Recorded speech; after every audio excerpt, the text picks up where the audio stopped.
Bago matapos ang huling regular session ng 20th Congress kahapon, may malaking pagbabago sa Senado. Nagpalit ng Senate leadership matapos ang 2 araw na no-show ang mayorya at magkaroon ng quorum nang dumating si Senador Chis Escudero. Ayon kay Acting Senate President Win Gatchalian, nakabase sa desisyon noon ng Korte Suprema sa kaso ng Avellino versus Cuenco ang batayan ng quorum. Si Senador Alan Peter Cayetano naman hindi raw kikilalanin ang pagbabagong ito. Kinwestiyon din ni Senador Loren Legarda ang legalidad ng pagpapalit ng liderato. May unang balita si Sandra Aguinaldo. The 69th session of the Senate in the first regular session of the 20th Congress is hereby called to order. Matapos ang 2 araw na walang sesyon sa Senado, nagbukas ang sesyon pasado alas 3:20. With 12 senators present, the chair declares a quorum.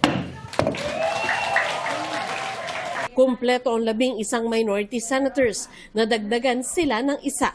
Si Senador Chis Escudero na bahagi ng majority na bumoto noon para kay Cayetano.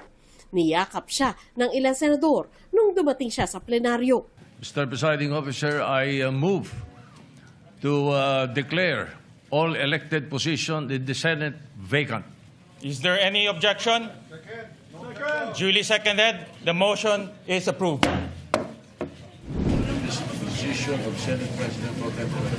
Inuluklok si Gatchalian bilang Senate President pro tempore at kalaunay itinalagang Acting Senate President. Si Senador Mig Zubiri naman ang chair ng Senate Committee on Rules at ng Committee on Foreign Relations. Si Senador Erwin Tulfo itinalaga bilang chairman ng Blue Ribbon Committee at Social Welfare. Si Senador J.V. Ejercito ang chair ng Finance Committee. Senador Tito Soto, chair ng National Defense. Senador Ping Lacson, chair ng Public Order Committee at Accounts. Si Senador Raffy Tulfo, Public Services. Senador Bam Aquino, Basic Education. Senador Kiko Pangilinan, Agriculture. Senadora Riza Ontiveros, Health. Senador Lito Lapid, Games and Amusement. At Senador Chis Escudero sa Committee on Housing. Itinalaga namang Senate Secretary si Ray Bantug at Senate Sergeant-at-Arms si dating Police Major General Alfredo Soto Corpus. Pinaliwanag ni Gatchalian ang basihan ng kanilang aksyon. We are compelled to call the session to order after the Senate adjourned on May 26, 2026. Session was scheduled to resume on Monday, June 1, 2026, and on Tuesday, June 2, 2026. But the former Senate President failed to appear in both instances. Further, Article 6, Section 16(5) of the Constitution provides that neither House shall, during sessions of Congress, adjourn for more than 3 days without the consent of the other House.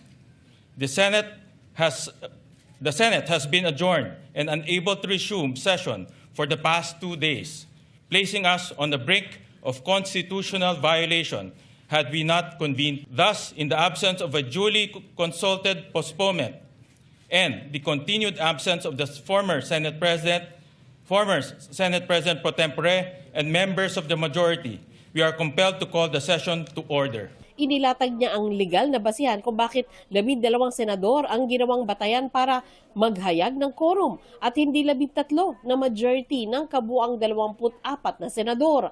The quorum of 12 is based on majority of 22 senators over whom jurisdiction can be obtained by the Senate. This is in full accord with the ruling of the court in Avellino versus Cuenco, that an absolute majority of 12 out of the 23 members can constitute a constitutional majority of the Senate for quorum purposes. Ang tinutukoy na Supreme Court decision ay ibinaba noong March 4, 1949 sa kasong Jose Avellino versus Mariano Cuenco.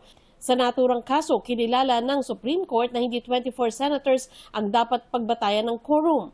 Kaya para sa new majority, 22 senators na lamang ang kabuang bilang nila dahil nakakulong ang isa habang nagtatago naman ang isa pa. Binanggit din ni Gatchalian na dati nang nagdeklara ng quorum ng 12 senador lang ang nasa plenaryo. Nangyari yan noong May 5, 2015. 4 na senador ang nasa ibang bansa noon at 3 naman ang nakakulong dahil sa PDAF scam. Ayon kay Gatchalian, kasunod ng nangyari, meron na ngayong functioning Senate. Ang gusto namin bumalik na sa trabaho. Hindi tayo pwedeng ganito for the rest of our lives. Ang dami nakabinding na legislation.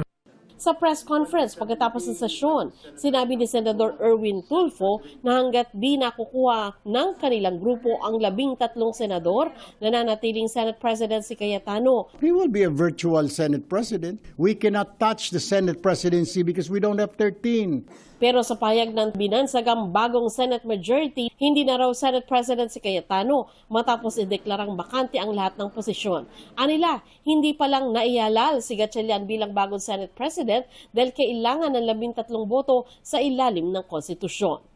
Sa isang papahayag, pinuri nila ang desisyon ni Escudero na pumunta sa sesyon. Ayon kay Escudero, hindi na katanggap-tanggap ang aniyay impasse o di pagkakasundo sa Senado. Wala raw siyang pinapanigang paksyon, personalidad o alyansa, kundi naninindigan para sa Senado. He was enlightened. I mean, kaya nga po, niyakap namin kanina, we were surprised because Sen Mix was already, we asked Sen Mix, meron bang ikang kapalit, may sinasabi sa niya, wala naman. Paano niyo na-convince si Senator Cheese, sir?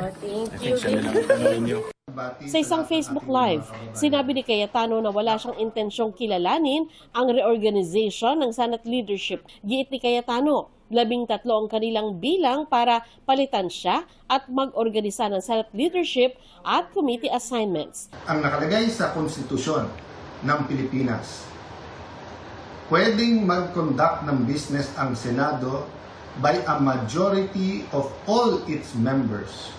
Ang majority po ng 24 ay 13 po. 13 po ang numero. Yung sinasabi po nilang kaso, yung po ay ibang-iba. Nag-adjourn po kami nung nag-walk out sila. So that means they have to call the roll at kailangan 13. Yung binabanggit nilang kaso po, inahamon ko lahat ng abogado. It is not applicable kasi doon po tuloy-tuloy yung sesyon. Tinigil tapos sinabing may continuing forum po sila. Kung titingnan niyo po ang Rule 1 and 2 ng Senado na ayon to sa Philippine Constitution, para i-elect ang Senate President at ang Senate President Pro Tem o Pro Tempore ay kailangan po 13. So paano po nila alisin si Senator Loren Legarda kung 12 lang po sila? Giit din ni Senador Loren Legarda, hindi legal ang paghalal ng Senate President Pro Tempore kung kulang ang 13 boto batay sa Senate rules. Ang pansamantalang absence daw ng ilang miyembro hindi dahilan para baliwalain ang kanilang mandato. Sabi ni Cayetano, hindi siya pwedeng palitang presiding officer. She or he shall only become acting president in the case of subsection C, which says, in the event of resignation, hindi po tayo nagre-resign. Removal, hindi po nila ako naalis. Death, buhay pa naman po siguro ako, hindi po AI to. Hindi po AI ang kumakausap sa inyo ngayon, buhay pa ho ako. Absolute incapacity, siguro naman po nakikita nyo, nakakapag-isip po ako, nakakapagsalita po ako.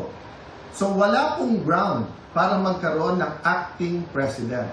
Senator Win, Lucian, ingat kayo dyan. You're playing around with fire. This is not just about the Senate. This is about the Philippine Constitution. Ang venue dapat, ang proper venue ng debate sa plenaryo. Monday, hinintay namin sila. Tuesday, hinintay namin sila. Hinintay namin sila. Sa Facebook naman siya nag-i-speech. Nagpaabot ng pagbati kay Gatchalian si House Speaker Bogie D. Sabay sabing mahalagang tungkulin ang pagiging acting Senate President. Ang palasyo, inirerespeto ang pagbabago sa liderato ng Senado. Ang nangyari sa Senado ay naaayon sa batas at rule of law. Kinikilala at nirerespeto ng palasyo ang desisyon ng bagong mayorya. Ito ang unang balita. Sandra Aguinaldo, GMA News.